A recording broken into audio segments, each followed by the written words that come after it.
نحمدہ ونصلی علی رسولہ الکریم۔ میرے معزز بھائیوں اور بہنوں، السلام علیکم ورحمۃ اللہ وبرکاتہ۔ آج میں آپ لوگوں کے سامنے سوشل میڈیا کے کردار پر بات کروں گا، لیکن آپ مہربانی کریں اس کو غور سے سنیے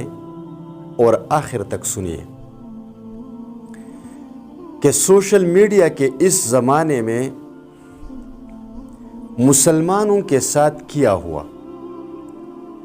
اور مسلمانوں کی عملی زندگی پر اس کے کیا اثرات ہیں۔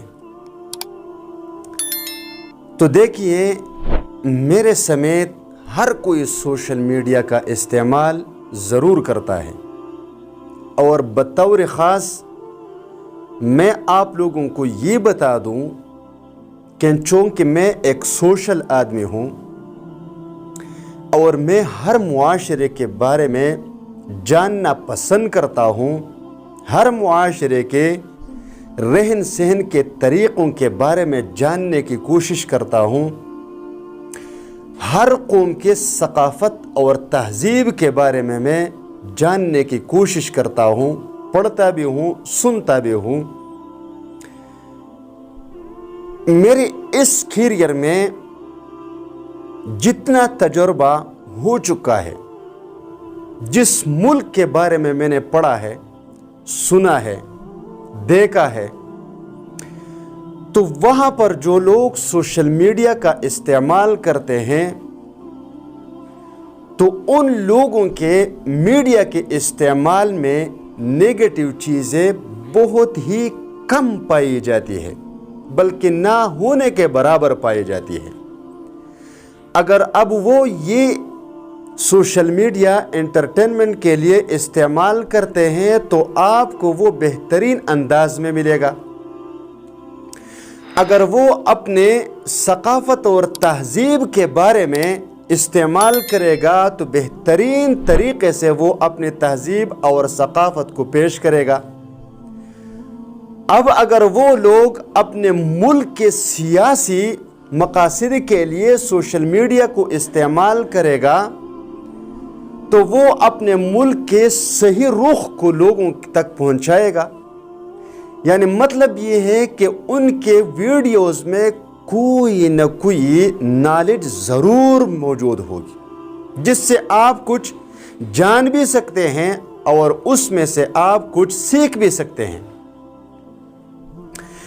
لیکن جب باری آتی ہے پاکستان کی،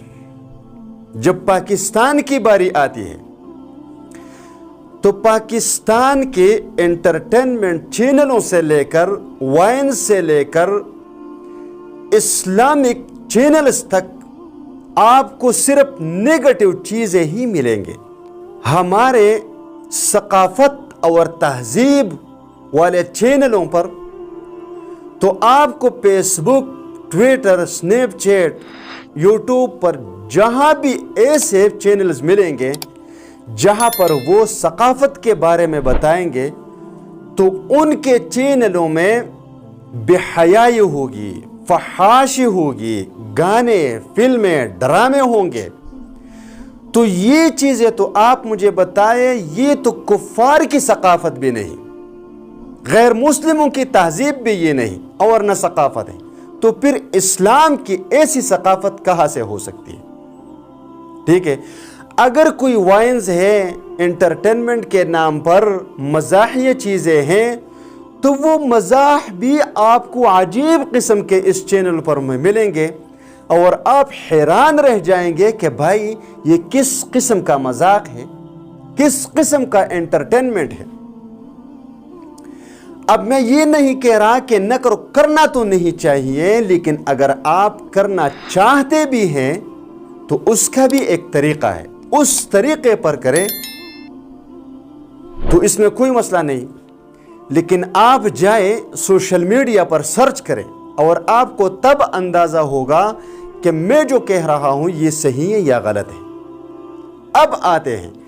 سب سے اہم ٹاپک پر، اور وہ ٹاپک ہے کہ ہمارے سوشل میڈیا کے لوگ اپنے لوگوں کی عزت نیلام کر رہے ہیں، علماء کے، عوام کے، خواتین کے، بچوں کے، بوڑھوں کے، قسم قسم کی چیزیں آپ کو ملیں گے کہ علماء کی عجیب عجیب قسم کی ویڈیوز ایڈٹ کر کے وہ سوشل میڈیا پر اپلوڈ کرتے ہیں۔ پھر اس کے بعد بچوں کی عجیب عجیب قسم کی ویڈیوز کو ایڈٹ کر کے سوشل میڈیا پر اپلوڈ کرتے ہیں۔ پھر وہ خفیہ کیمروں کے ذریعے لوگوں کے عزت نیلام کرنا بھی کوئی عام بات نہیں پاکستان میں۔ خواتین کو بھی، یعنی خواتین کی عزت بھی محفوظ نہیں، علماء کی عزت بھی محفوظ نہیں، معزز لوگوں کی عزت بھی محفوظ نہیں۔ تو یقین کریں کہ اس سوشل میڈیا نے پاکستانی عوام کے ایمانوں پر ایک ایسا وار کر دیا ہے کہ مجھے تو خطرہ ہے کہ 90% سوشل میڈیا استعمال کرنے والے لوگوں کو اپنے ایمان کی فکر ضرور کرنی چاہیے، اور اس کو اس پر توجہ دینے کی ضرورت ہے جو میں آگے شیئر کر رہا ہوں، اپلوڈ کر رہا ہوں، عوام پر اس کا کیا اثر پڑے گا۔ اس سے ہمارے بچے، ہمارے خواتین، ہمارے مرد وہ کیا سبق سیکھیں گے، اور ہمارے ایمان کا کیا ہوگا، کیونکہ ہم نے تو اس دنیا میں ہمیشہ کے لیے رہنا نہیں، یہاں سے تو ہم نے جانا ہے، اللہ کے سامنے پیش ہونا ہے، پھر اس کا حساب کتاب بھی دینا ہوگا کہ جس کی عزت کو آپ نے دنیا میں سوشل میڈیا کے ذریعے اچالا ہے، اب اس کا حساب بھی دو کہ آئے اس میں کتنی حقیقت تھی، اور اگر اس میں حقیقت تھی بھی تو آپ کو یہ حق کس نے دیا ہے کہ آپ کسی کی عزت کو سوشل میڈیا کا زینت بنائیں، چاہے وہ مردوں کا ہوں، چاہے وہ خواتین کا ہوں، چاہے وہ بچوں کا ہوں، چاہے وہ علماء کا ہو۔ یہ حق کسی کو کس نے دیا ہے کہ آپ سوشل میڈیا پر لوگوں کی عزتوں کو اچالیں؟ لہٰذا پاکستانی لوگ اپنے کردار پر توجہ دیں، اور سوشل میڈیا کا استعمال اگر کرنا بھی ہے تو اچھے کے لیے آپ استعمال کریں، کہیں ایسا نہ ہو کہ یہ ہمارے گلے کا توق بن جائے۔